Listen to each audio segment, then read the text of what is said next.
The council chamber was a cathedral, with the heat bled out of it. Vaulted ribs of crystalline alloy swept upward into a dome so polished the light had no texture. Equations circled there like a halo, white fire sketching proofs and counterproofs that never dirtied themselves on air. Rows of tiered platforms ringed the floor in measured arcs. Every seat had a viewing node, every node an etiquette, every etiquette a penalty for deviation. The chamber hummed in a frequency the council liked to call harmony. To human ears, it was the sound a hospital makes when no one laughs. Delegations stood or perched or hovered according to anatomy. The tessellate orders glittered with a million facets like thinking chandeliers. The serpentiform commonwealth uncoiled and recoiled to a metronome only they heard. A metallic patriarch from the mirror choir adjusted 1,000 mirrored faces to reflect nothing at all. On the highest plinth, beneath the snow-white script of rotating logic, the arbiter turned 3 faces toward the center dais and arranged his mouths into contempt. "Emotion," he said, and the word arrived in chords, each mouth taking a register, "is weakness." The pronouncement moved through the chamber like cold through glass. It did not echo. The walls were designed to kill echo. Instead, the syllables hung intact, laminated, perfect for filing. Humanity, the arbiter continued, has clung to this contagion long enough. A dozen recording drones drifted from recesses. Their lenses widened in unison, fisheye pupils swallowing the scene. In the observer gallery, behind black glass that made witnesses polite by force, human aides stiffened. A woman in a navy blazer put her knuckles to her mouth and bit skin. A man reached for a comm and remembered there was nothing left to negotiate. On Earth, feeds would lag by minutes. History would not. The decree was already a scar. Therefore, the arbiter concluded, each mouth rounding the consonants into a seal, to preserve stability, this council imposes corrective measures. You will undergo stability trials. Your volatility will be erased. Erased was a word with a taste, metallic, pharmaceutical. In the ring seats, several species brightened, as one brightens at the prospect of a simplified spreadsheet. The center dais waited like a held breath. Upon it stood the reason the cameras were awake. Luna Starflare, Earth's envoy, wearing a jacket tailored as if for a dance floor and a crisis. The chamber did not know what to do with her silhouette, so it treated her as a misfiled document. Conspicuous, inconvenient, not yet deleted. She was out of place by design. The retro victory rolls that crowned her head refused the chamber's cool geometry. Light slid across those blonde curls and found 100 illegal angles. Her cat-eye goggles, pushed up like a crown she could pretend not to wear, caught the white fire of the equations overhead and dipped it in smoke. Red lipstick made her mouth an argument. The pencil skirt, the calf-high boots polished to a wet shine, the gloves with a single pearl button on each wrist, every choice was both a costume and a thesis. Even the compact at her hip, a silver case on a thin strap, rode her like a joke, only she was brave enough to tell in court. A murmur traveled the alien tiers, more data than sound, an aesthetic deviation, an affront, a flaw. On a platform to Luna's right, an envoy of living light narrowed itself in disapproval. Across the ring, a serpentiform delegate lifted a coil and set it down with the deliberate grace of a judgment. The arbiter inclined his central face, the one used for mercy on ceremonial days. "Human representative," he said. "Do you contest the decree?" Luna lifted her chin, as one does to meet a camera or a slap. When she spoke, her voice was a warm instrument played softly and well.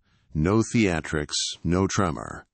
"Always," she said. "That's our hobby, contesting decrees, tinkering with what's been declared impossible, falling in love with what we shouldn't." Silence clicked around the ring, sharper than any shout. Somewhere in the metal, a load-bearing algorithm revised its estimate of her collapse time. "You mistake rhetoric for argument," said the Arbiter's leftmost mouth. Its tone could have preserved fish. "This is not a debate about taste. It is a matter of physics. Emotion is noise. Noise degrades signal. Where your species is involved, the signal is governance." Luna's red mouth curved. "And yet you invited us to join your governance. Was the brochure missing a page?" A ripple like a sheet pulled tight moved through the alien ranks. The Mirrorquire's 1,000 faces flickered, catching the red of her lipstick like a stain the polishing bots had missed. "Humanity was admitted," the Arbiter said, the rightmost mouth taking the lead now, the one they used for discipline, "on the condition that you adapt. We have waited 3 generations. Your wars are stochastic, your politics feverish, your art a pause. Disdain was a delicacy to savor. Unbounded." A crystalline envoy chimed, bright and brittle. "And loud." "Loud," agreed a serpentine delegate, the sibilants polished. "They install noise where policy requires silence." Luna followed the word like a cat follows a moving dot. "We call it music," she said. "It keeps time."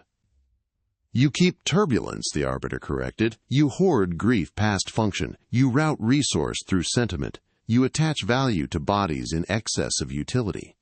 Your vowels override your math." From the gallery, glass made human breath into weather. Luna did not look up. Her eyes remained on the 3-mouthed judge, as if listening to a child recite a lesson in a language he had not yet realized was dead. "What are the trials?" she asked. The drone lens's iris tighter, grateful for a list. "Sequential emotional stimuli," said a voice that wasn't the Arbiter. Colder, woven of 100 harmonics, the administrative chord beneath the organ note of power. "Fear, grief, rage, joy, then composites. The objective, demonstrate collapse. The outcome, correction or extinction." 2 words, laid side by side like knives. Luna let them sit there. Then, "For all of us?" The Arbiter's central mouth smiled without kindness. "A representative sample will suffice to prove the principle of unfitness."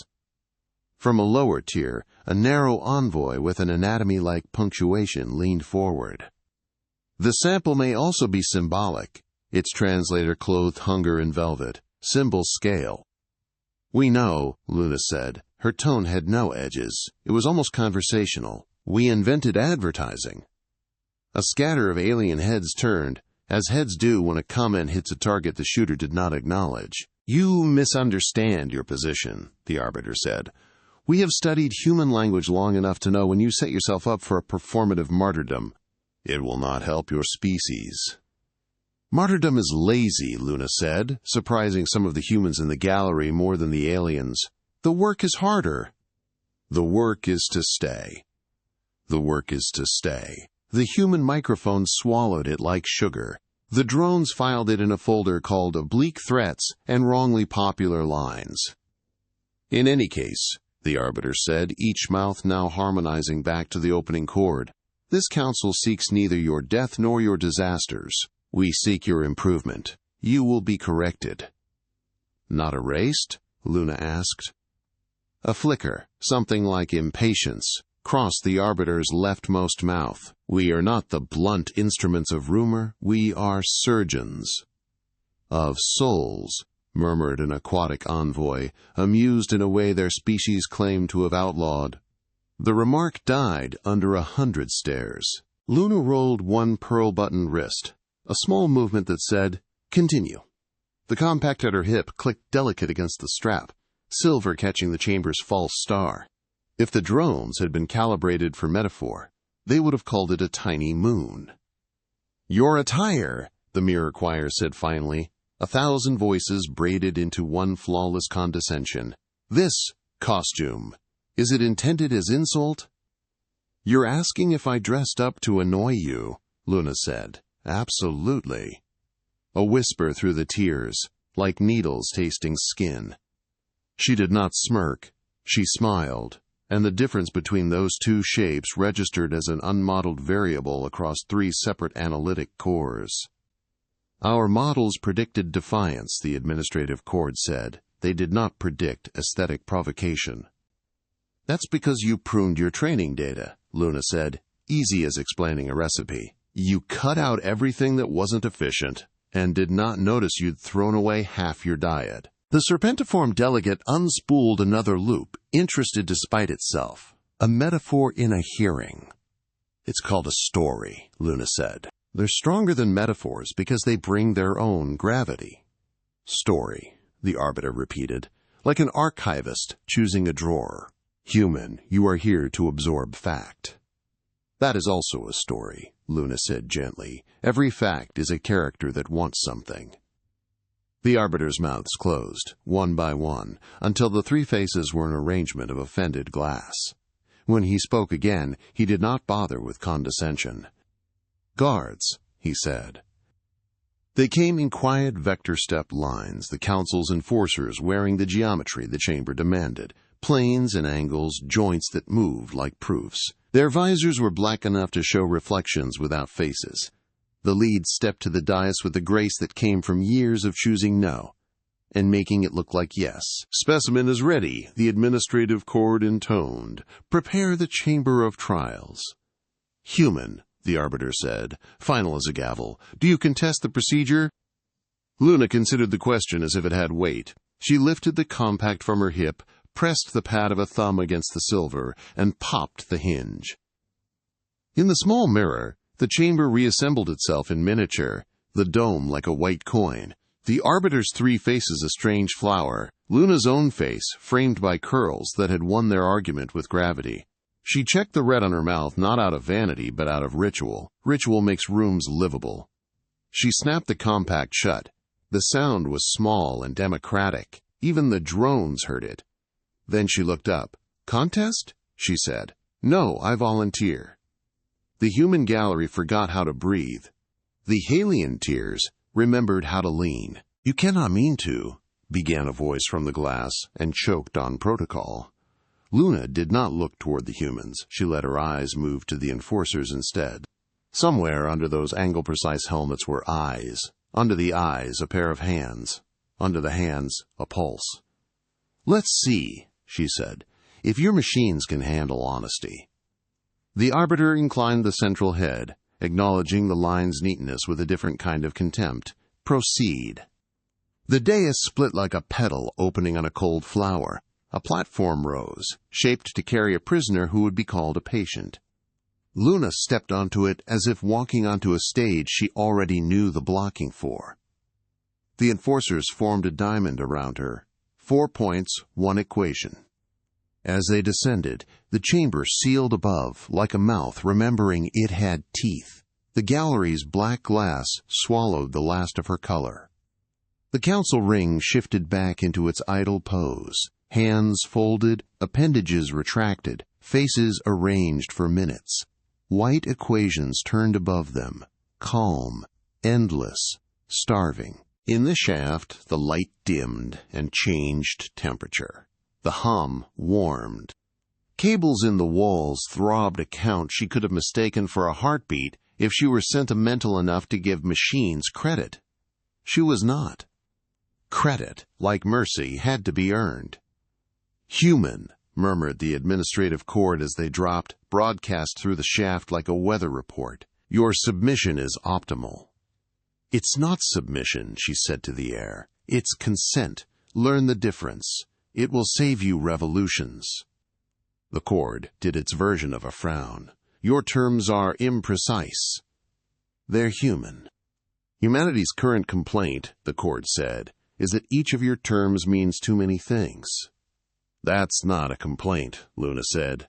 That's a feature. The platform kissed the floor of the trials chamber with the courtesy of a dancer's hand to a partner's back. The room was not beautiful. It did not want to be. Banks of equipment waited like polite knives set aside for a respectable surgery. No blood, only adjustments. Panels held liquid data in suspension, silver-black and skin-like. A scaffold with cuffs and cradles waited in the center. pretending to be a throne, succeeding at being a trap.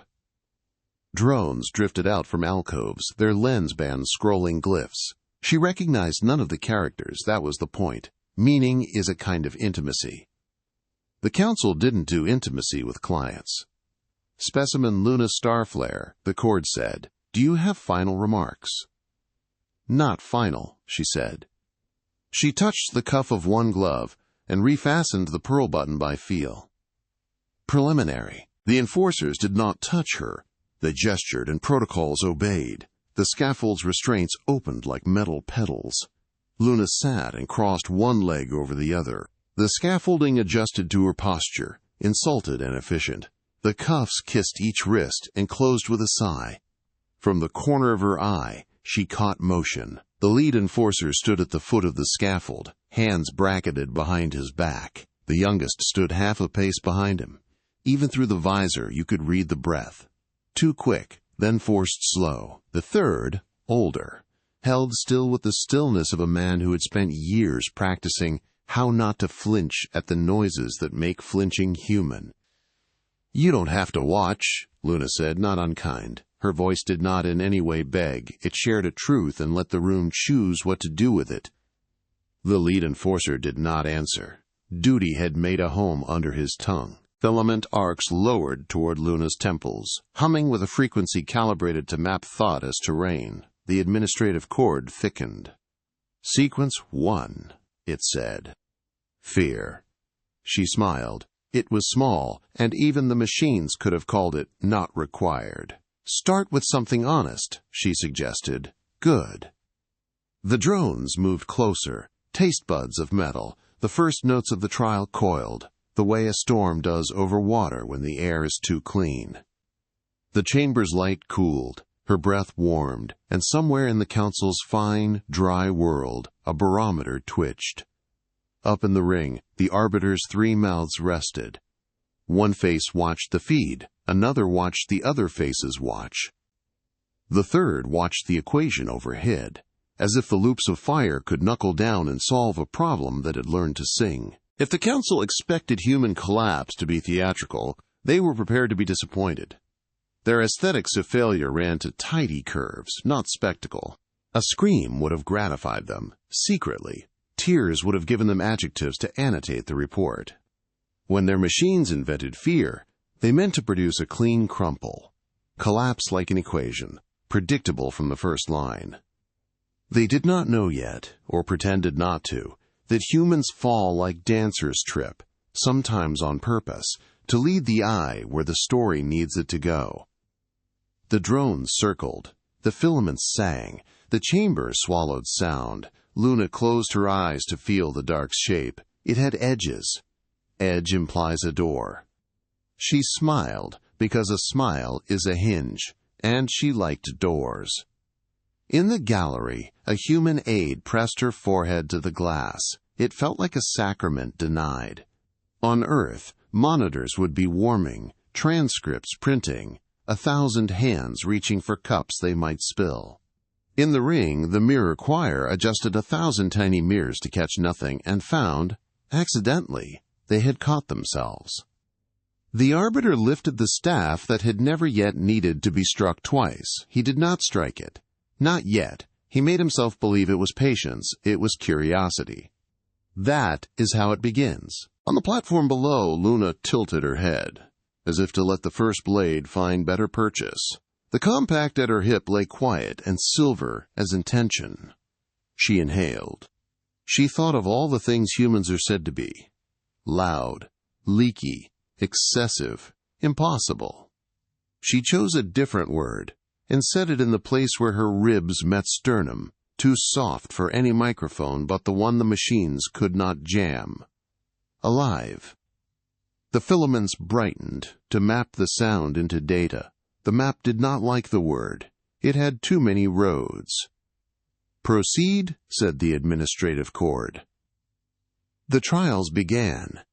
By the time the Council learned to fear humans who speak softly, it was late for lessons. They preferred corrections delivered with scalpels and charts.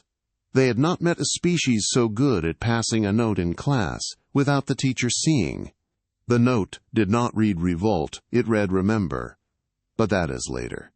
For now, the white fire turned, the ring waited, the gallery ached. The drones drank Luna's pulse and mislabeled it noise. And Luna, pin-up silhouette and pilot spine, ritual lipstick and indecent courage, settled her shoulders into the rude shape of the chair and gave her captors what no algorithm was built to digest. Honesty. The trials chamber pretended to be merciful. Its lighting lived at the temperature of a dentist's smile. The scaffolding that held Luna tried to be a chair, and failed at kindness with professional efficiency. Filaments hung above like frozen rain, their tips soft as needles are soft before they enter skin. Sequence 1, said the administrative cord, the voice of procedures laced together until no one remembered the person who wrote them. Fear. The enforcers stepped back a pace. The youngest's visor hid eyes that were learning how to unlearn. The elder's hands, bracketed behind his back, made an architecture out of duty. In the ring above, the arbiter let his 3 faces go still, so that the stillness would be archived as confidence. The filaments sang, detecting her pupils, dilation, the tilt of her breath, the minor tremor that ran across the fine muscles where a human smiles or bares teeth. On the wall, a lattice woke, her autonomics rendered in clean white. It began with the simplest of tricks, a drop. The platform seemed to shift a fraction, the way elevators do when the cable remembers gravity exists. Luna's stomach flew, then returned to its seat. A noise rose that had no source. A low-lying thunder a pilot knows at once. A storm thickening under a wing.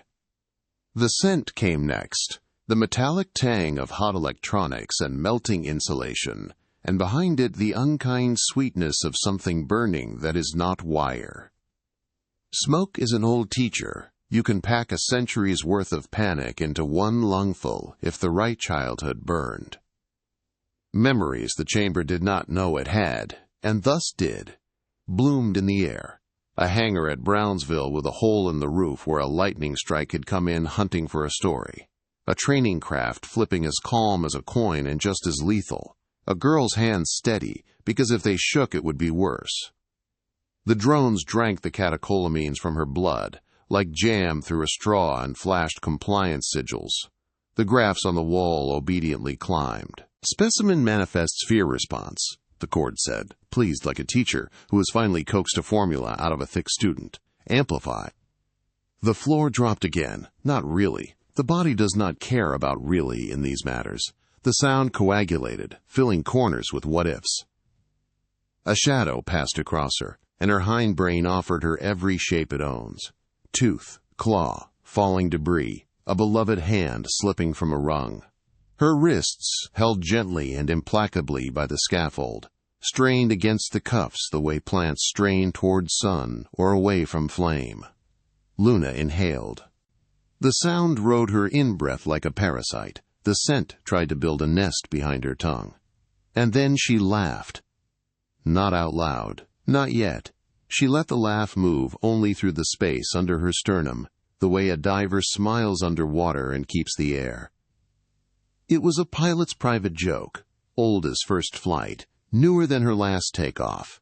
If you can name the flavor of your fear, you can keep it from drinking your name. She opened her eyes and found the youngest enforcer's visor, her own face reflected there in convex miniature. Ridiculous pin-up curls, mouth like a red signature, shoulders square as a promise. She winked. The visor refused to relay the wink to its wearer. Still, something twitched in the shoulders beneath, like a person nearly remembering a dance. Luna spoke as if she had all the time in the world and the room was drinking. I once heard a poet say, she said, that fear is love's scout. He goes ahead to make sure the road is real. What poet? The administrative cord asked.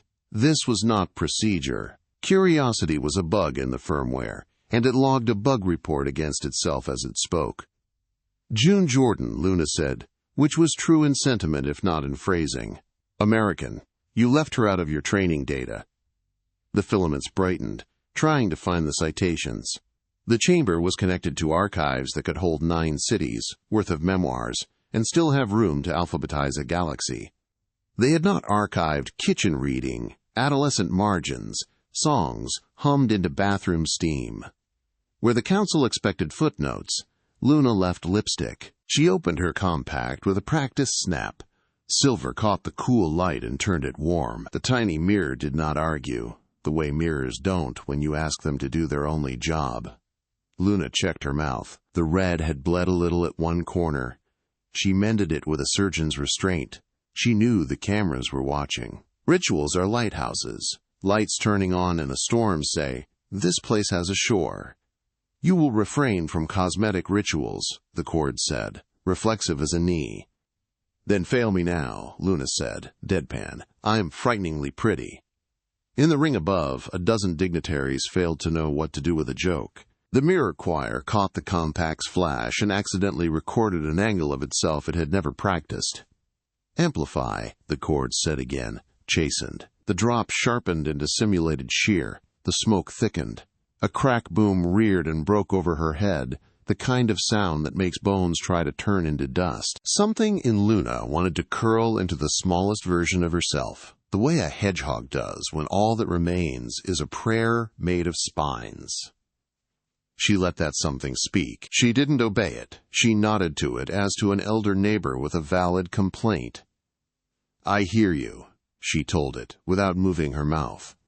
Her graphs went on, behaving like the council wanted. That was fine. The graphs were not the point. "What do you fear, human?" the cord asked, as if it could trap truth in a taxonomy. "Boredom," Luna said, and the youngest enforcer made a noise that would have been a laugh in a room that allowed it. "And wasting a day on the wrong people. Heights are fine. Falling's a drag. The rest is furniture."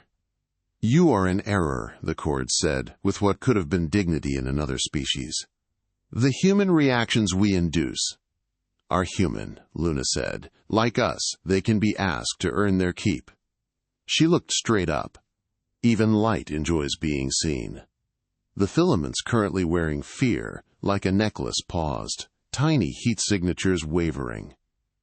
"Who designed this?" she asked them. "Did you interview any hurricanes?" The youngest enforcer inhaled, then coughed to hide it. The oldest remained a column that remembered marble but accepted its lot as meat. The cord attempted a correction. Sequence 1 complete. Collapse threshold not achieved. Proceed to sequence 2. The lights shifted, taking the temperature of the new weather. "Grief," said the cord. "If fear is a drop, grief is the ocean admitting it was always there." The chamber admitted it. The brightness did not dim. It chilled instead, like a smile held too long.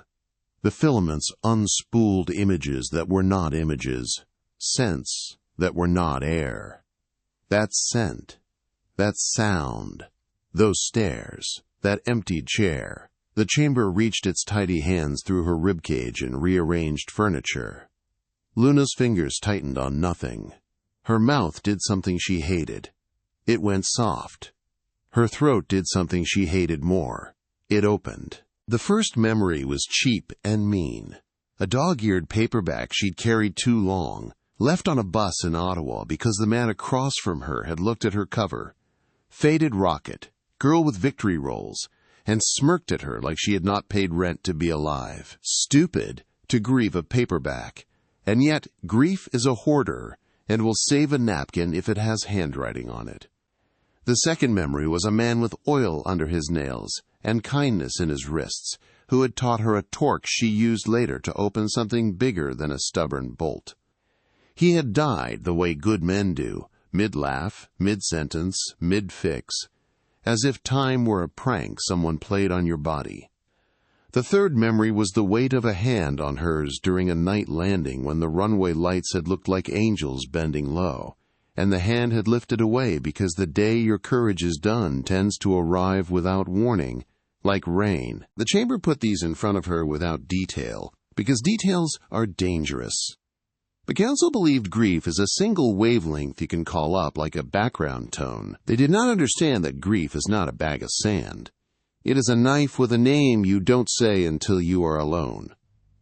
Luna set her teeth gently into the inside of her cheek so the pain would put a railing on a staircase. She did not resist the ache's arrival. She offered it a seat and a glass of water. There you are, she thought. You're allowed. You cannot drive. Her eyes refused to keep her secret. They watered. They leaked disgrace. The mirror choir recorded it, and could not find a geometry that made sense of why it hurt to see water, where mirrors should be clean. Specimen displays grief, the cord reported, smug returning like a cat to a lap. Phase 2 amplify. No, Luna said, aloud now. Do not amplify. Sit with me. Her voice did an impossible thing. It sounded like kitchen tile under bare feet at midnight. It sounded like the way grief is supposed to sound when it is not being graded. The cord paused, because procedure has a branch called unmodeled input instruction. We do not sit, it said, like a violin insisting it cannot be a drum. You've been sitting for centuries, Luna said. You've just been cruel about it. She closed her eyes and recited quietly, as if for herself, as if for the engines of old planes that could only be kept flying by telling them stories while your hands did better work. I wound myself. I never miss, she murmured. I am the bow, and I am the bow. I am the target also. She did not attribute Sappho because the last time she had, an admiral had told her Greek was obsolete, and she'd put a sugar packet in his coffee and made him tell a joke before she forgave him. The filaments wavered. The graphs, tidy ascents, suffered hiccups. Quotes, it turned out, did not parse as mere sound. They arrived with baggage, context, rumor, food stains on a page, breath left by an ancestor. The chamber attempted to sanitize the inputs. It was like trying to remove salt from an ocean with a spoon. You are not permitted to self-soothe, the cord said finally, catching up with its muzzles. Premature mitigation distorts results. You keep mistaking comfort for corruption, Luna said, eyes still closed. That's why you design prisons that think they're hospitals. The youngest enforcer made no sound at all, and somehow the lack of sound said, I heard that. Phase 2, the cord repeated, amplify. No, Luna said again, and smiled, for herself. She refused to yield the pronoun weeps from grief's lexicon. She had played in bands where everyone knew the beat without a metronome. She could give the room tempo. You want collapse? Make me not feel. That would do it. She breathed in, slow, dress immovable, spine straight. I will not collapse under being human. That would be rude to my dead. Graphs that had been trained on centuries of compliant populations twitched their tails like cats, offended. The rising curve flattened, not into denial, but into something like endurance. Sequence 2 complete, the cord said, tight. Collapse threshold not achieved. Sequence 3. The lights shrugged. The air took on a bitter edge, as if someone had scraped a burnt pan and lined the vents with the scrapings. The filaments brightened to a clearer, uglier light. Rage, said the cord. Rage is easy. The council believed this. Rage, they had catalogued, comes in 2 settings, hot and riot.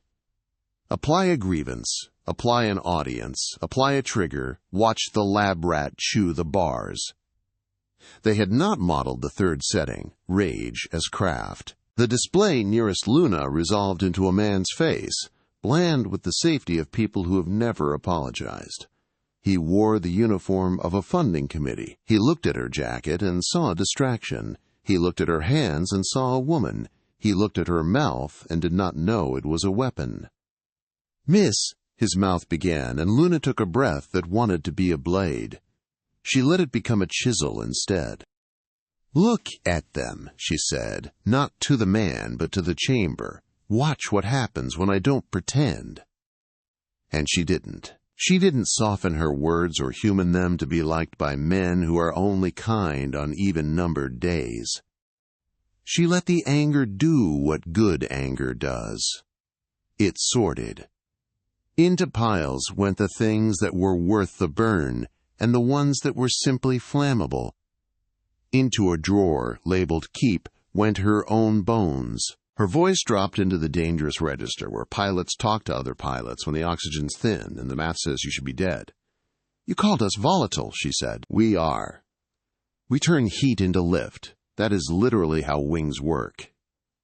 The graphs, which had expected spikes, theory's favorite pornography, found themselves presented with a steady rise in pressure and a corresponding rise in control. The filaments pulsed in bafflement, clipping and reclipping their measures to contain a phenomenon that insisted on having edges and a slope and dignity. "Rage destabilizes," the cord said, grasping for axioms the way drowning men grasp for reeds. Axiom 12. "Rage destabilizes tyranny," Luna said. "It stabilizes spines." Her hands flexed in the cuffs. The youngest enforcer's body remembered an old story his grandfather had told his mother about a ship that would not turn its guns on its own people. The elder enforcer remembered a room where he had said nothing and a woman had nodded, as if he had. "You have injurious history with anger," Luna said to the room that was also a culture. "So do we. That's why we apprentice to it." "To anger?" the court asked, unable to hide curiosity. If curiosity had teeth, it was biting its own leash. "To the discipline," Luna said. "Never throw a full glass. You lose the drink. Never shout the secret you need later to build the bridge. Don't apologize for the heat after it bends the metal right." She leaned her head into the filaments as if into a shower. The sensors registered increased tachycardia and the absence of violence, and produced a little error tone like a child who's discovered paradox. Up in the ring, a crystalline envoy's perfect edges developed, invisibly and therefore scandalously, a nick. "Sequence 3 complete." The cord announced at last, and if it could have swallowed the words, it would have. "Collapse threshold not achieved." "You keep hunting collapse," Luna said, conversational as scissors, "and missing conversion. That's what we do. We compost." "Sequence 4, the cord said, teeth reinvested, dignity double-checked, joy." If the chamber could have looked uncertain, it would have. Joy, the council had written in their tiny handbooks, was unpredictable, and therefore to be avoided. Like weather reports, with pictures of children. Their models of joy resembled helium balloons, colorful, high, poppable. The engineers had not been authorized to model it as a force. The light changed. The air lost its metal. Somewhere, impossibly, something smelled like bread. The first image the filaments offered was competent and cheery. A medal, a crowd, a stage, a speech written by a committee and improved at the last minute by a person who understands laughter. The second was a room with music where bodies moved and permission was easy. The third was a kitchen after midnight, tile cold, hands warm, a pot doing what it was told, a cat pretending not to beg. Luna shook her head, as if clearing water from her ear. "Those are prizes," she said. "Don't confuse them with joy." "What is joy?" the cord asked, academic, badly, if not positive affect utilized to reinforce compliance. "An instrument," Luna said, "and a weather pattern. And a debt we pay to the living. And a painkiller when the cut's clean and you need to drive yourself to the hospital. And—" She stopped. The memory she wanted arrived without being invited. That happens in rooms that think they can regulate who is allowed to speak. It was a strip of asphalt in the Mojave. Early summer, too dawn for reasonable people. Her trainer had told her to sleep. She'd bought coffee instead, from a woman who had remembered her name twice and made it a habit. In the mirror of her car, she had painted her mouth the red she would later call war paint and earlier call hope. She had driven to a runway and asked an old plane to be young one more time. When the wheels left the ground, the earth had not missed her. The air had taken her casually because it could, and she had laughed because gravity is a gentleman when you ask nicely. That, not the metal. The morning. The yes. She didn't describe it. Words bruise certain things. She let the feeling have the room. The filaments reacted as if someone had opened a door to weather. The graphs climbed in their designed fashion, and then, politely, left the chart. Specimen displays elevated joy, the cord said, and heard its own confusion like feedback. Amplify. Shh, Luna said to it, the way you shush a baby not to silence it, but to frame its breathing in a rhythm it can recognize. Listen. She did something the chamber did not know how to record. She let the joy widen. Joy does not like to be hoarded. It is promiscuous and has 2 hands and will grab anyone willing to be pulled onto the floor. She opened her eyes and turned the compact's little mirror not to her mouth, but to the youngest enforcer's visor. The mirror caught a fraction of a reflection, that in turn caught a fraction of a face beneath, and made of those fractions something like a person who might one day have a name. She tipped the mirror at the elder's helmet, and if you had asked later whether it was the light or the angle, he would have lied and said yes. Then she turned her wrist, catching a slice of the white fire equations on the compact's lid. The light refracted, stammered, landed on the wall of graphs, and misregistered as input. The graph accepted the insult meekly and added whatever it was to the models. Minutes later, an auto-coded subroutine would flag this as interference. Hours later, a junior in some backlog closet would write a report no one would read. Meanwhile, one of the equations above the arbiter hiccuped. The hiccup looked like nothing to anyone who had never had to get a stubborn heart back into a rhythm while telling a joke. To Luna it looked like a zipper starting to remember it was a mouth. You are forbidden, the cord said, tiny panic in its harmonics now, to manipulate equipment. I am forbidden, Luna said serenely, to waste a good mirror. She turned it again. The white fire blinked. Up in the ring, a mathematician who had forgotten he was a poet felt his chest go loose and had to sit down. Sequence 4 complete, the cord said, and if a voice could look at the sun, this one did. Collapse threshold. A sound broke the ceiling. It was laughter. Not Luna's. Not yet. It came from somewhere it wasn't supposed to. The gallery, perhaps, or a warden's throat, or a maintenance duct where someone had left a radio on the wrong station. It wasn't polite. It wasn't cruel. It was one of those laughs that arrives like a sneeze, inevitable, honest, contagious. The white fire equation stuttered, and then continued with the brittle confidence of a conductor who has decided to pretend the brass section didn't just play jazz for 4 bars. Luna did not chase the laugh. She let it find its level in the room. Then she made one of her own. It was not a giggle. It was not a cackle. If joy can carry grief like an infant in a sling, and rage like a knife in a shelf, and fear like a compass, then laughter can be a truck. Hers was. It rolled through the room at shoulder height and picked things up that needed moving. The filaments flashed error. The graphs wrote down spikes they could not explain. The administrative cord said, silence, in a voice that had never known how to make anything quiet that did not already want to be. Up in the ring, the arbiter's 3 mouths registered the tiniest of misalignments.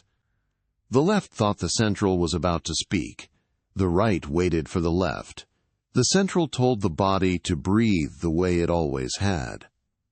The body refused to obey the old cadence and tried a new one on impulse. The youngest enforcer's visor flared with a diagnostic, then blinked it away, the software equivalent of, never mind.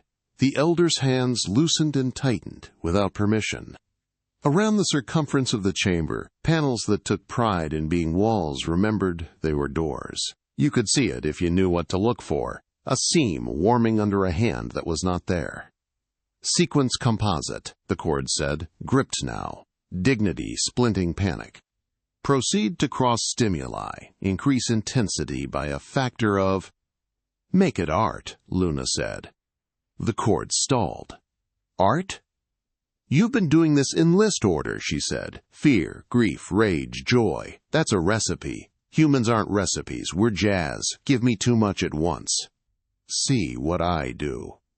The arbiter's rightmost mouth opened to forbid it. The leftmost beat it to air with a word that had not been cleared for use in a decade. Proceed. The filaments obliged a master eager to break a thing elegantly. The chamber layered fear and grief and rage and joy, poured them into a human shape and said, "Fall, fall, fall." Luna let them. That is to say, she let them assemble around her the way a storm gathers around a lighthouse and makes the lighthouse what it is.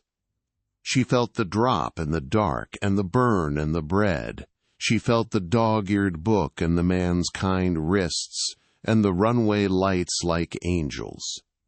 She felt 1,000 small losses and 3 that would ruin a life if you let them, and the relief of an airfield at dawn. She felt the rage that taught you where to cut the metal and the joy that taught you why to put it back together after. Her graphs looked like music being written by someone impatient. "Collapse threshold," the chord began, and the numbers jumped one more increment, and the threshold moved. "I'm not your threshold," Luna said. She lifted the compact and closed it, the tiny click traveling in places clicks do not ordinarily go. The sound threaded the filaments. It threaded the men. It threaded the ring. Click as in, ready. Click as in, safety off. Click as in, try me. She quoted someone no one in the room had bothered to archive because he put all his poems in bars and let people steal them. "My business is circumference," she said. Emily Dickinson, the youngest enforcer, whispered before he could stop himself, and somewhere in the mirror choir a tiny, forbidden human smile assembled itself out of reflections. The cord snapped. "Enough. We will proceed to correction." "Now?" Luna asked mildly, "while your equations are stuttering and your walls want to confess. While your men remember their mothers told them to eat before a big test." The arbiter's central face should have been a sculpture. It did something sculptures don't. It flexed. For the first time in his service, a fissure ran from the corner of his mouth into the cheek. A line so fine only the room's high-resolution objection could have loved it. "Human," he said. The clean music of the room trembled. "You have destabilized our data." "My laughter did," Luna said gently. "You have a calibrations issue. It's called being alive." The cord recited instructions to itself, trying to reassemble ceremony out of weather. Enforcers, restrain, increase dosage. Suppress motor function, seal the... A drone near the ceiling hiccuped. The hiccup was audible. It made a sound like a child trying not to laugh in church. Luna laughed again, and this time it wasn't soft. It had teeth. It bit the air and made it taste different. Across the chamber's circumference, microfractures appeared, where smoothness had been the proud law. You would not have noticed them if you had never wanted a window where a wall was promised. The hairline lines were nothing unless you have ever loved a dam. A tiny sound came from the youngest enforcer, as if armor were remembering it was a bell. The elder's hands separated and came to rest at his sides, as if bracing for a landing. Up in the ring, something gave. Not much, just enough to be true. "Proceed," the arbiter said. 3 mouths out of time with each other now. Harmony fractured into a chord that meant weather. Luna lifted the compact once more, considered her mouth, and decided it needed no repair. She snapped the case shut, smiled at the filaments as if they were streetlights in a good neighborhood, and set her voice down in the room the way you set a glass on a bar when it's time for someone to tell the truth. "Let's make this interesting," she said. And the chamber, designed to make interesting illegal, cracked, just enough, just visibly, along a seam no one had remembered labeling. The laugh kept running. The council hall had been designed to police weather. It could lower voices and smooth heart rates, and file the edges off an uprising until it stacked neatly with the prior day's agenda. Today it discovered what every roof learns the afternoon a storm forgets manners. Structure is just etiquette, with better publicists. The first crack was not audible. It showed as a drift. Those dignified hums the hall emitted to reassure itself began to step on each other's toes. The white fire equations on the circumambient screens hiccuped, recovered, and arrived a half-beat late to their own certainties. 2 envoys who hated each other in impeccably footnoted ways made eye contact and did not quite flinch. A junior clerk felt her hands readying a gesture no manual had taught, and hid them in her robes like smuggling contraband. Laughter, Luna's, was the contagion event, a virus of oxygen in a sealed room. "It will pass," the arbiter told the choir, as if persuasion could be retrofitted to a room that had been engineered to coerce. "Return to baseline." But the baseline had moved. It now occasionally hummed in a minor key. Luna stood in the circle, meant to render her exemplary, and found it was a stage. The afterglow of the trial still flickered in the filaments above, indecisive as moths. Her compact rested in her palm like a live thing. She did not hurry. The chamber wanted a sprint. She gave it a walk, hips easy, shoulders square, mouth the red of a librarian's underlines. When a woman moves like she knows where the exits are, architecture shifts to accommodate. "Let the record reflect," said the administrative cord, tinny with stress, "that the specimen has completed the stability trials without collapse but with prohibited interference. Censure." "Story," Luna said, and the word behaved the way a dropped fork behaves at a formal dinner, indecorous, unavoidable. "You have no standing," the cord said. "This is not the phase for—" "It's all phases," Luna said lightly. "Ask a tide." A low murmur rippled the ring. Delegates, deprived of their scheduled consumption of human failure, found themselves hungry. Luna turned partway, enough to catch both the arbiter's three faces and the cheap seats where pages stood with the posture of furniture practicing peoplehood. "I promise to be honest," she said. "Honesty arrives dressed for dinner or not at all." She held up the compact so its lid caught the snowlight of equations, and returned it to the crowd as warmth. Her voice traveled as if it remembered porches. "My name is Luna Starflare. It is not my first name. It is the name I earned the day I learned to leave the ground without despising gravity for existing." No one was scheduled to applause. Something like listening occurred. "Your decree called emotion a weakness," she continued. "That is an error born of too much sterile light. Fear is a scout. Grief is a ledger. Rage is a forge. Joy is a fuel you can drink without dying. We don't worship them. We apprentice to them." "You are inciting," the cord said, and under the accusation lived a question, how? "Watch," Luna said, with the courtliness of a stage magician about to pull something truer than a dove from a hat. She turned the compact's mirror toward a patch of wall that thought it was above being looked at. The white of numbers jumped to silver. The silver jumped to a visor. The visor bounced to a pair of eyes behind it. The young enforcer's breath forgot to behave. That tiny disobedience leapt to the shoulders of the delegate beside him and down through the ledge to the floor, where two custodial drones had been playing at rank with mops. The drones had seen flags on old feeds, stiff symbols with meat behind their stiffness, and wanted in. They wove a mop head through another. The improvised pennant drooped. Ridiculous. Perfect.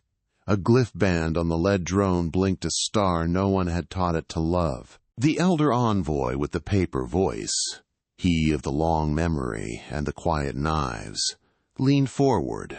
He had seen insect swarms organize without a queen and military parades collapse under a single trumpet note played wrong on purpose. "Executor," he said to the arbiter, "we are now in a room that refuses to be a room." "What are your people for?" Luna asked him kindly. "What is any people for?" The elder did not answer. He allowed thought to show on his skin a scandal.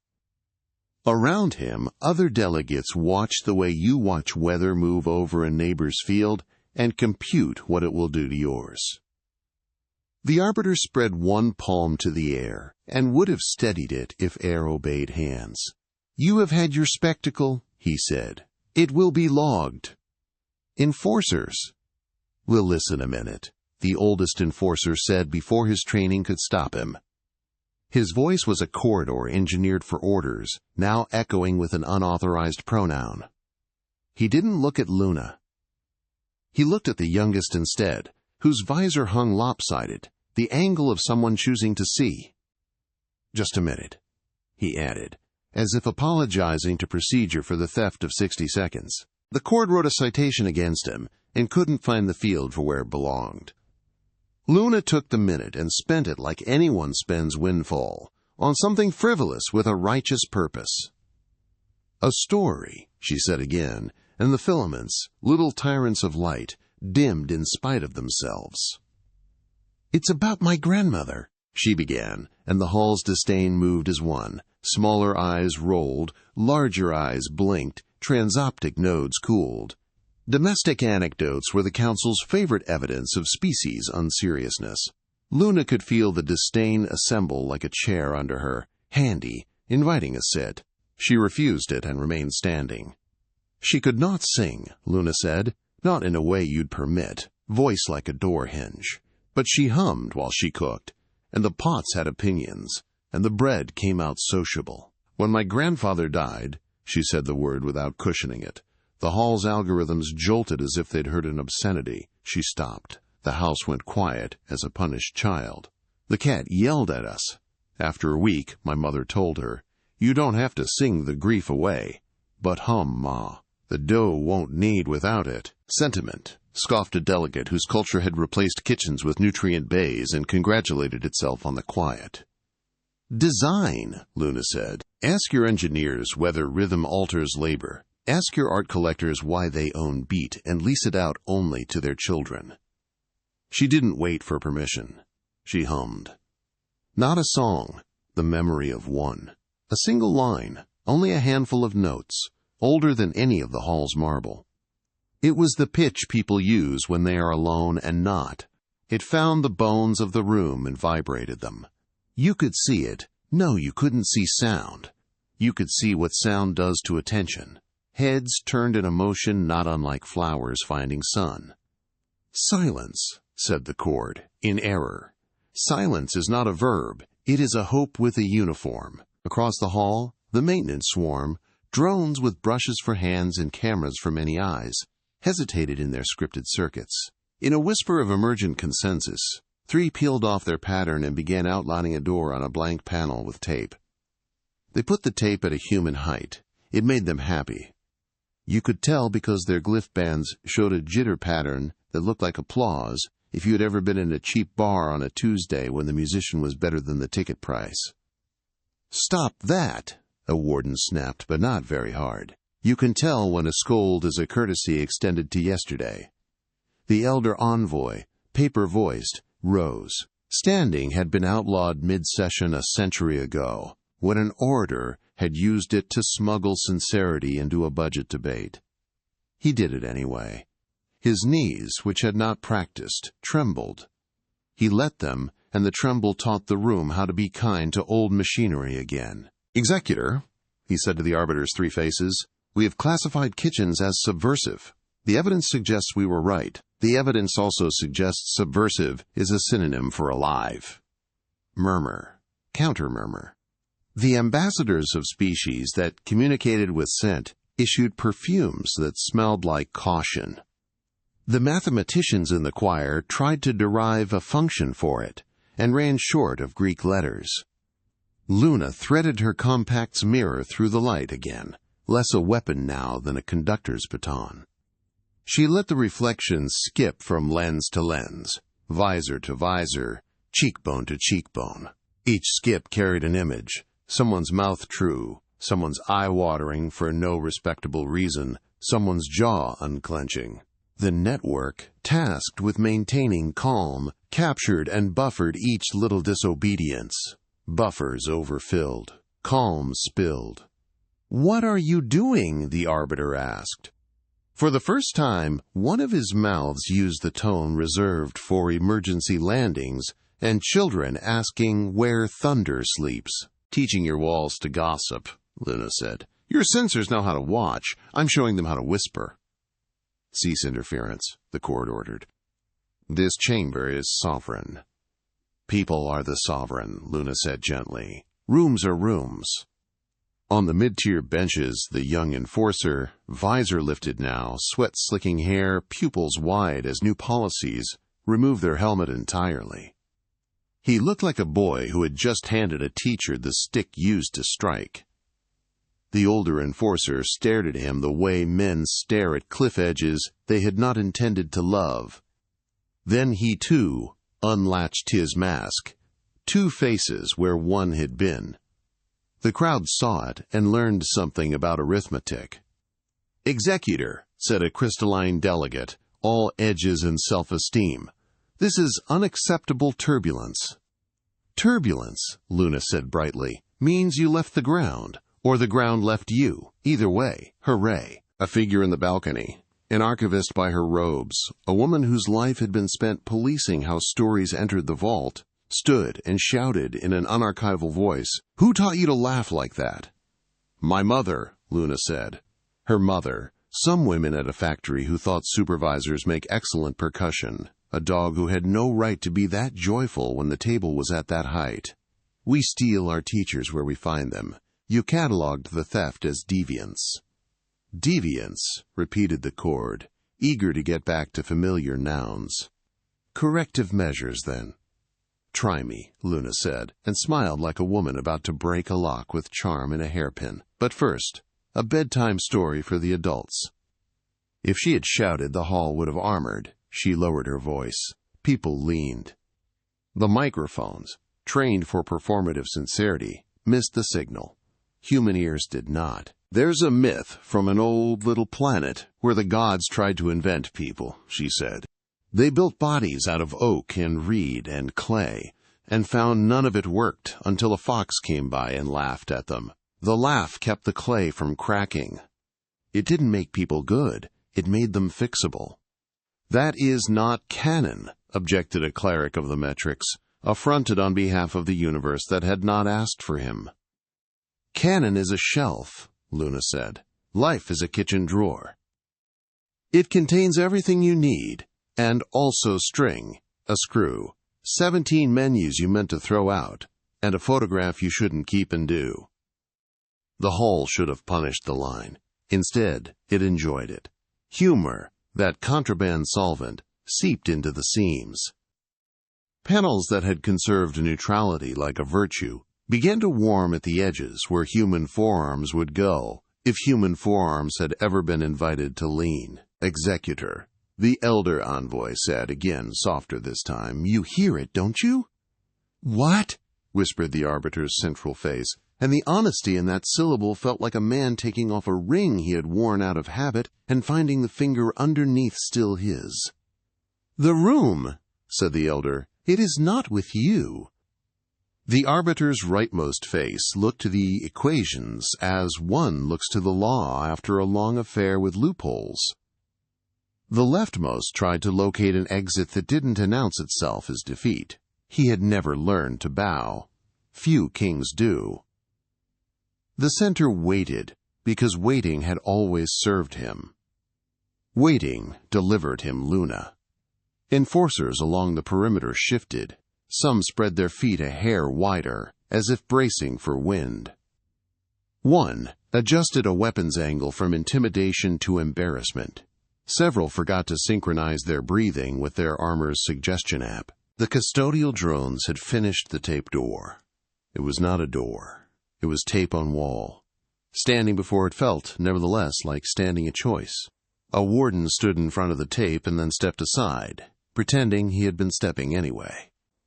The holes network, trained to smooth spikes, found itself smoothing into shape something that was not an algorithm, a story.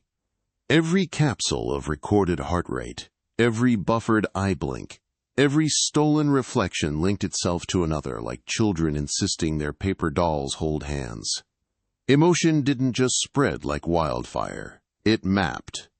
"Recorder," Luna said, looking directly into one of the choir's lenses. "Download definition, empathy, not as pity. As architecture." The lens, which had never been asked to store a definition that could not fit into a line, tried. Its red eye blinked. Somewhere in the node trees, a process set aside 10% of capacity for unknowns, and was astonished to enjoy the relief. "We are past tolerances," the administrative cord warned, losing its own harmony. "We enter Cascade." Recommend purge. The word did what terrible words do. It stilled the weather. People remember winter. Delegates who had been daring themselves to confess sat back. The engineers in the choir pulled their hands to their laps as if someone had slapped. The drones dimmed their little bands. The young enforcer's face closed like a book hurriedly shut when footsteps come down a hall. The arbiter lifted his staff an inch. The staff remembered blood. It hummed. Final measure, he said. The hall knew the phrase. Emergency doctrine for when a system discovers it cannot absorb a disturbance without being altered by it. In the old days, the measure had been literal fire. In the improved era, it was a clean wipe. Network blanking, sensory purge, the excision of any record that might serve as a seed. You didn't erase people. You declared them anonymized and left them to wander among their own erased reflections. The Council had promised itself never to use it on something this size.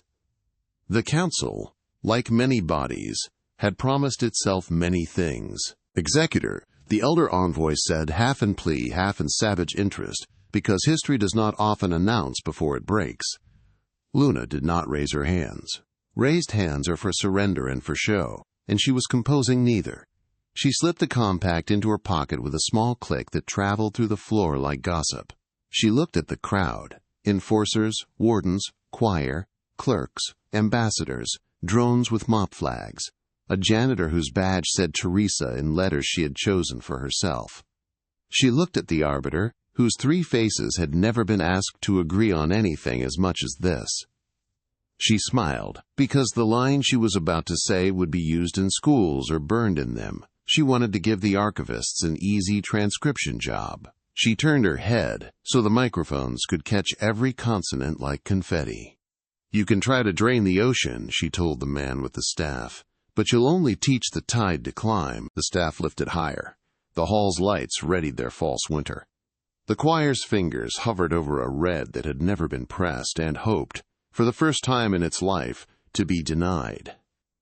The young enforcer, helmet in his hands like a reliquary, looked at Luna the way a person looks at a lighthouse when their math says land is gone.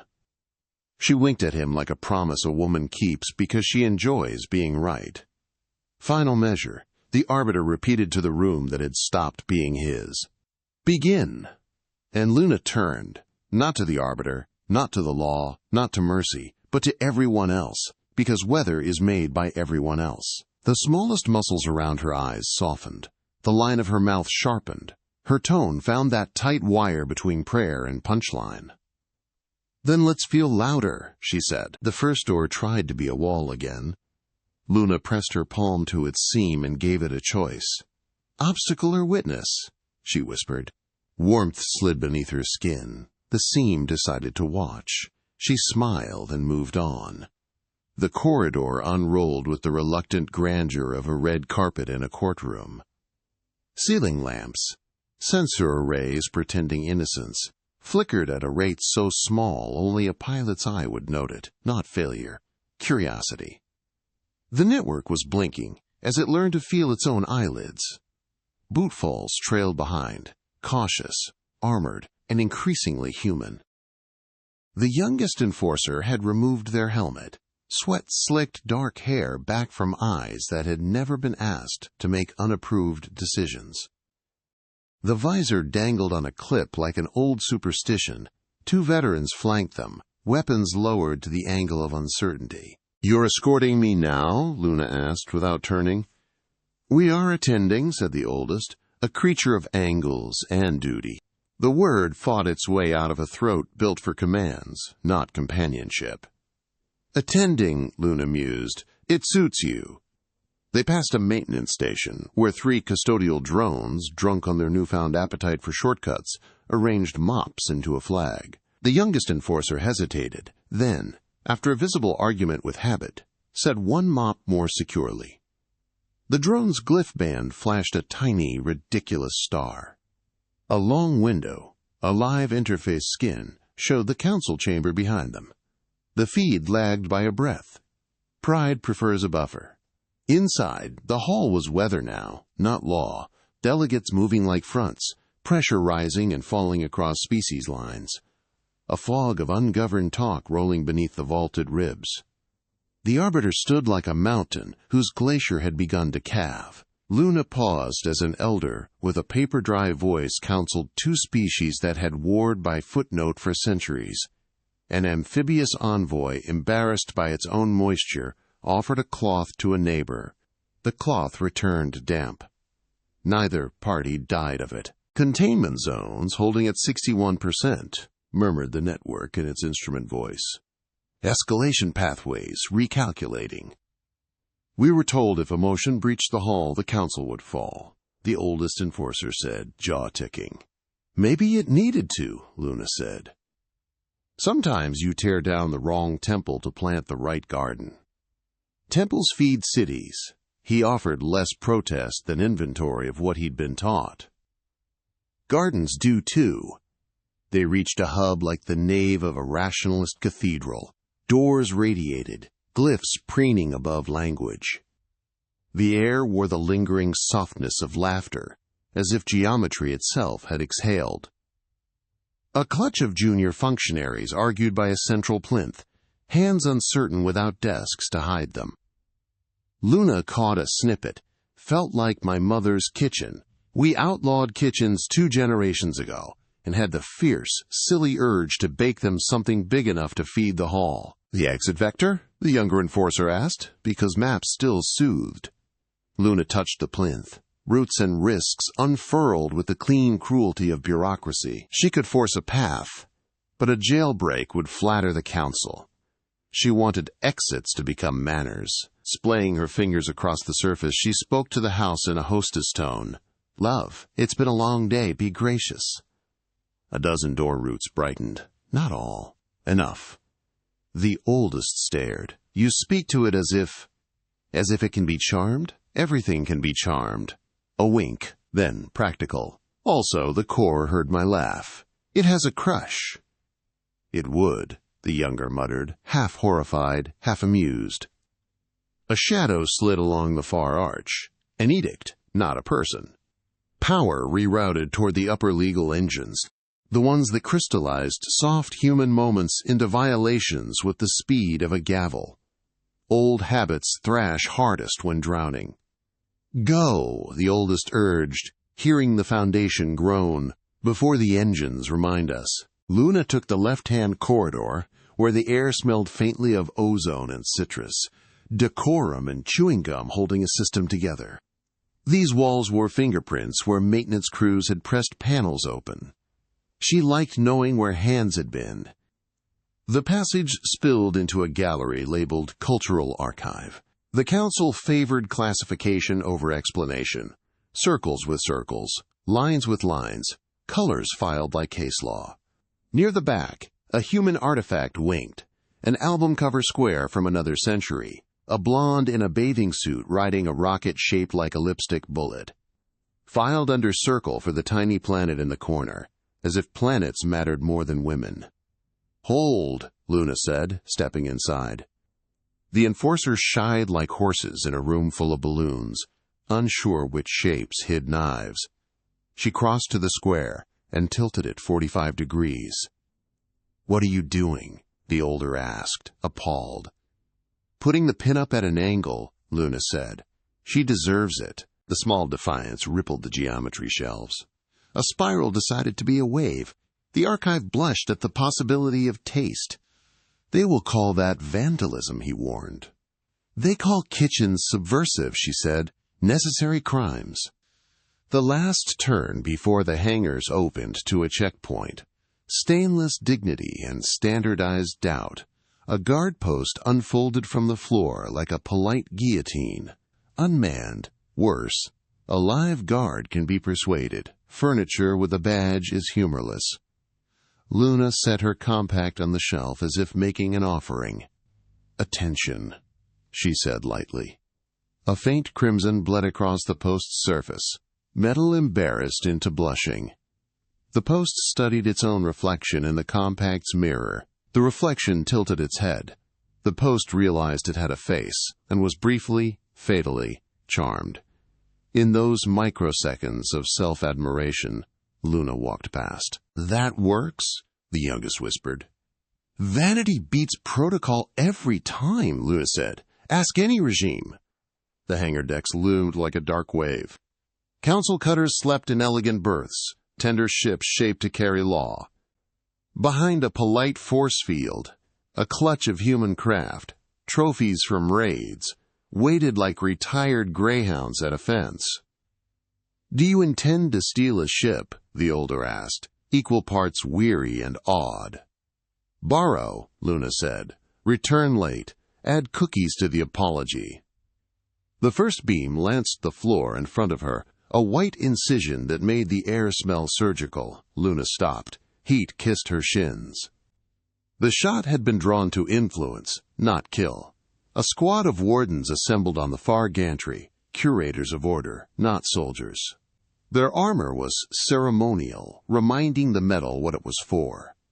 The leader raised a baton like a miniature of the Arbiter's staff. "Halt," he said, harmonic nudging ears toward obedience. Luna's ear twitched, her steps didn't. "Don't do that," she called, neither sharp nor soft. "If you trick us into obeying, you'll never learn whether we would have." A second beam scuffed her boots. The youngest enforcer flinched, toward Luna, not away. Lines shifted underfoot, insubordinate. "Human," the leader intoned, baton rising. "By decree." "Don't quote it," Luna said gently. "You'll hear yourself, and it'll break your heart." "We are the hand of... The baton trembled. He had 3 prepared sentences for this moment. None fit the weather. Luna stopped at a respectful distance, refusing to make her exit the story of a humiliated man. "I know your job," she said. "I know what it cost you to make it look this easy for this long. You were good at it. That doesn't make it right." He looked lost, compass now pointing to warmth instead of north. "We were told feeling was contagion." "It is," Luna said. "It's also medicine. You can't vaccinate against the heart." "Stand down," the older enforcer murmured, not to Luna but to their opposites. "Please." The please moved like the smell of bread. Armor listened. The baton dropped a centimeter, the muscle memory of lowering a burden. Behind the leader, a sleek cutter flexed its boarding ramp like a yawn. Ships hear laughter. Few are immune. "Let her go," the leader said, fighting the bravest war he'd ever fought. Luna saluted him with the compact. "We'll send word," she promised and meant it. The field around the human bay sighed open, like a friend changing their mind about a favor, a tug with a dented grin, a science tender, a flight of small rescue craft built like stubborn swans. Luna stepped to the tender and laid a hand on its scuffed skin. "Weren't you a Juno?" she murmured. Paint remembered. Ships do. The tender warmed beneath her palm. The thought of Bop's bright, unblinking eye tightened her throat. She put the ache where it belongs. Fuel. "If they come after you," the youngest said at the ramp. "They're allowed to try," Luna answered softly. "We're allowed to leave." The cockpit smelled like museum and mothballs, the way machines smell when displayed instead of used. She flicked 2 toggles and a third stubborn button. The ship sobered, remembered its birthday. Lights lit. The board quivered toward green. A panel set to exhibit found escape and preferred the font. She looked down at the enforcers. The youngest stood at a slant of attention not in any manual. The old one folded his hands behind his back like a man holding a dying regime steady so it could die with a dignity it had never granted. "You'll be all right," she told them. "That is not guaranteed," he said. "That's what all right means." She sealed the hatch. The tender hummed through its bones. The hangar's forced doors asked for authorization they no longer believed in. Luna gave them a story. "Humanitarian mission," she said, and her voice remembered hospital corridors. Doors chose headline over policy and opened like a lost argument claimed as intention. She slid into the launch throat, steel esophagus to space. Conduits hummed, organ pipes tuned to duty. Her hands rested on controls and let them take her pulse. "Tower," she said, indulging the fiction of pencils and coffee. "This is a heartbeat to honor an old name, then the one that fit Mercy, requesting a sky. The launch AI, which had never been called Tower because towers implied romance, went hunting for mercy outside the law. It found Luna's laugh, the Elder's voice. The Enforcer's pleas, the Arbiter's staff, not striking. Sky available, it said, almost proud. Copy, Luna breathed. 3, 2, 1. The tender leapt. Acceleration pressed her into the seat, stern and supportive, like a good hand. The throat's light strips ran to a river. Gravity argued, then let go. The cutter bay fell away. The Council's rotating hull slid past, a chalk mandala insisting on stone. Beyond, the planet spread, dark sea, bright coasts, a necklace of cities permitted to sing only if they used their indoor voices. Mercy, said a voice behind the panel. The hangar supervisor, a woman never paid enough to make the decision she made anyway. Be advised, 3 interceptors vectoring. Of course there are. Luna bled a little more burned. Tower, tell him I'm late for an apology. Static laughed. Copy. The interceptors weren't the sleek knives the flagship had spat into Venusian soup. Local wings, economical, virtuous. They approached in a neat triangle. The geometry men bring to fights to reassure themselves. Luna let the old joy rise, the dangerous sweet of flight. Mercy, said Left Wing, voice filtered through 3 layers of command not calibrated to weather. Cut thrust and hold. Prepare to be boarded. Left Wing. Luna answered, check your units. Your heart is reading nonsense. A pause. A suppressed snort. Mercy, we are not calibrated to hearts. You will be. She rolled the tender a thumb with, enough to show play. The triangle adjusted with professionalism and a pang of envy bright enough to keep the universe honest. She pictured them, certain, frightened, a little offended by how beautiful the sky looked when law lost its swagger. Officers, she called, correcting herself away from gentlemen. I need this corridor. A message has to leave your house. Traffic denied, the lead said on autopilot. Conviction didn't ride the syllables. The triangle shivered, not from fear, from feeling. Geometry discovered gooseflesh. A new voice cut across the band, older, paper-mild, warm, hijacking the channel like a hand at the small of your back on a dance floor. Traffic granted, said the elder. Let her go. By what authority? The lead asked, breath hitching. By the authority of being alive, the elder said. And because your fuel allotment has just been reduced to encourage wisdom, return to base. Orders populated their consoles like rain, learning where to fall. The interceptors peeled, not in shame, but relief. The relief of setting down something heavy at last. Tower, Luna said, laughter tucked into duty. You're a menace. New to me, the elder said, pleasant. The planet thinned to a tender blue line, the shade that would make the Council illegal if tenderness were law. Above, the void laid a velvet tablecloth, vast enough for the mess. Luna rolled to see the platform one last time. Behind the hull, doors that had always been one way opened both. Shuttles slid out like birds remembering sky. Others slid inward, carrying people who had stood up from their seats and decided to go somewhere less correct together. The system map, once a placid mandala of permissions, flashed improvisations like constellations learning new names. External channels open, Tower said, suddenly businesslike, because some habits are good. Patch me to everything, Luna said, Earth most of all. Home rushed her, 1,000 languages brewing, clattering cups, a basement radio fixed with too much love and not enough parts, a coastline listening harder when storms come. Earth, Luna said, and her voice crossed vacuum and bureaucracy and all the rooms where she'd been told to sit properly. The Council called human emotion a weakness. We turned it into our strongest lever. We didn't punch harder, we felt louder. The galaxy blinked.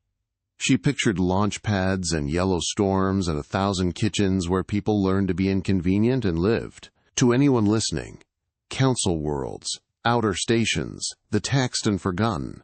We're not coming to erase you. We're inviting you to dinner. Bring your grief. Bring your arguments. Bring the dumb jokes that keep the long days survivable. Your governments will hate it. You will be fine. She let the words land and did not gild them. The message slipped fox-quick through nodes that remembered the elder's tone. She imagined it arriving in tidy rooms. Judges, chambers, janitors, closets, nurseries, where night feeds had been scheduled into quotas until babies learned to cry by the half hour. Tears where tears had been forbidden, laughter in warehouses, the first awkward dance. A chime, a second ship requesting formation. The youngest enforcer slid into view, not quite level, trying hard. Visor up, mouth set like someone tasting a spice they'd mocked last week. You don't have to, Luna sent on a narrowband. I know, they said, 2 words brave enough for a parade. Another chime, the old enforcer, a step back, hands steady, carrying a regime like a sleeping child through a fire. He said nothing. His presence was a vow to do the hard parts. We'll need an approach vector that avoids the Council's pride, Luna told Tower. Recommend slingshot around their logic, the elder said, amused. Approach through their art. Copy, Luna skimmed the platform's galleries. Inside, sculptures in correct arrangements had started to tilt, a conspiracy of angles. The pin-up she'd skewed tilted a hair more, like a woman on a rocket, choosing to be seen. She cut thrust and let the tender coast. In the hush, the world's new music was clear, the chamber humming. A courtroom where someone asked, "What do you want?" without adding, "within reason."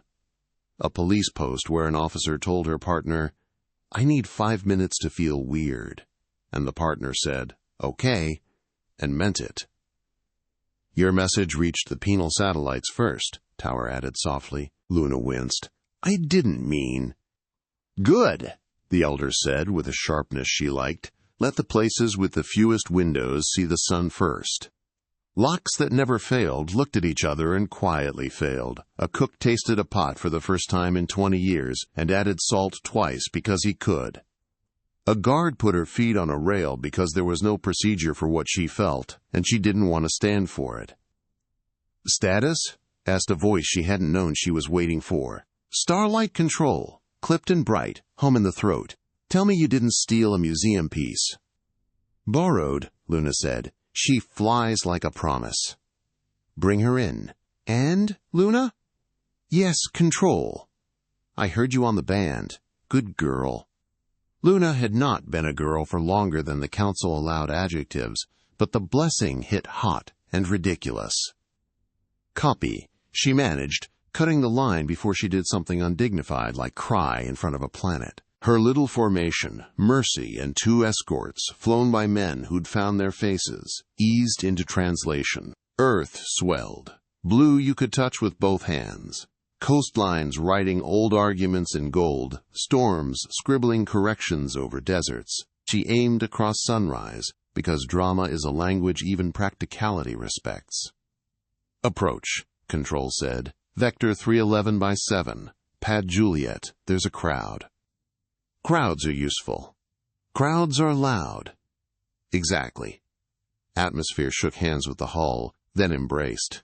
Heat flared orange along the nose, turning the view into old film. Luna rode the column with a pilot's indifferent grace. Precise, casual, a woman doing her job and winning a war with posture. The band filled with Earth's own weather. Sirens, the good kind, kids shouting, a man banging a pot because there isn't a better instrument in a pinch, someone on a rooftop yelling, "She did it," and someone else, smaller, asking, "Who?"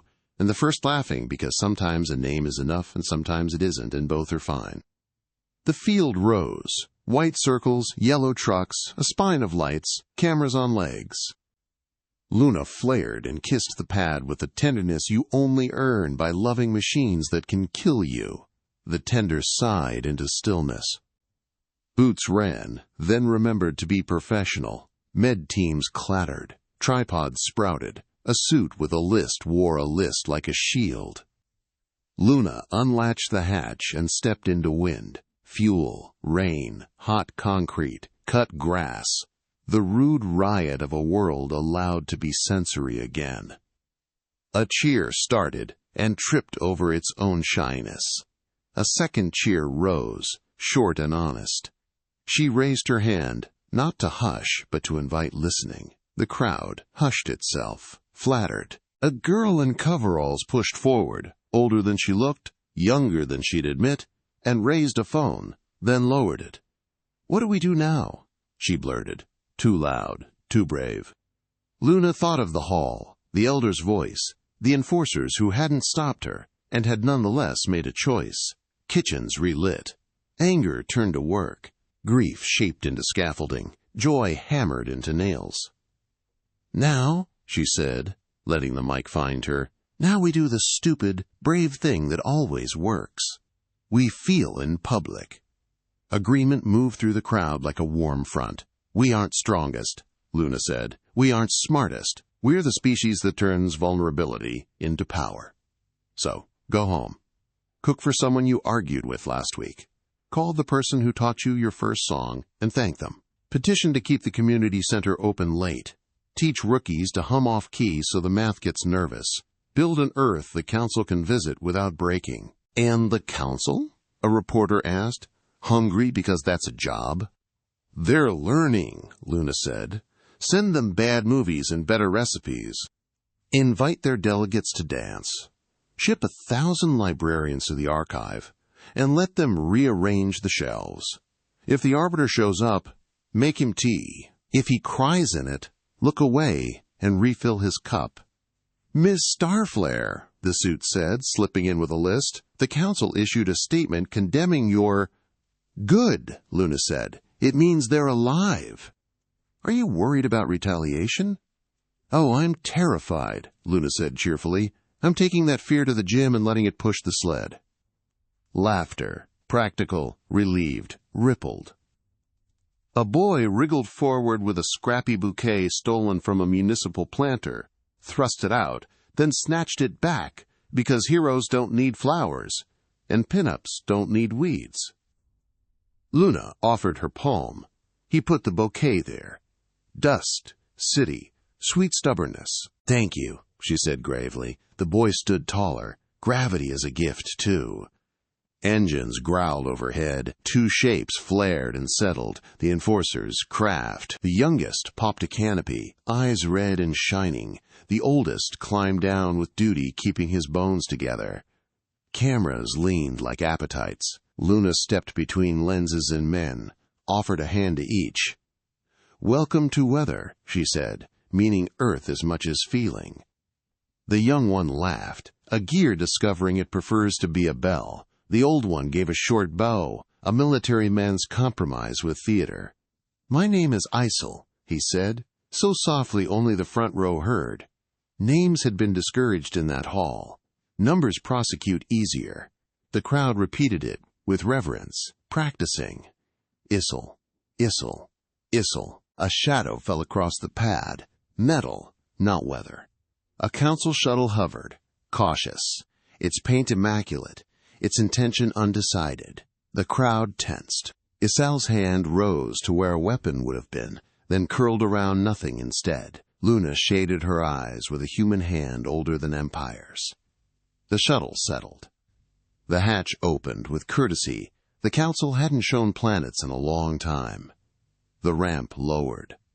The Arbiter descended alone, staff tucked under his arm like an umbrella you bring just in case and forget to open when the rain feels good.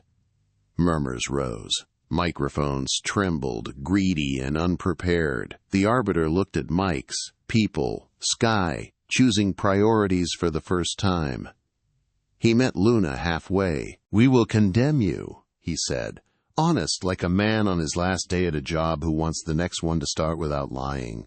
"We will pass resolutions, hold hearings, issue statements." "I know. We will also send a delegation to your kitchens," he added. "Bring salt." "Bring aprons," she said. "And recipes you're ashamed of." He nodded. The rightmost face knew how to nod without shame now. He lifted the staff. A reflex to be recognized, the crowd muttered. Symbols take longer to forgive than men. He lowered it and held out an empty hand instead. Luna placed the compact in it. He weighed nothing and a decision, opened it, unaware of stagecraft, and saw himself, 3 faces, flawed, and for the first time, beautiful. He closed it and returned it with the gravity of returned hospitality. He turned, looked not at Luna, but at the people.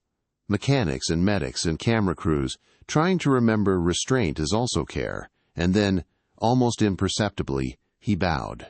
Not to power, to weather. The bow moved through the crowd like a rumor you can finally believe.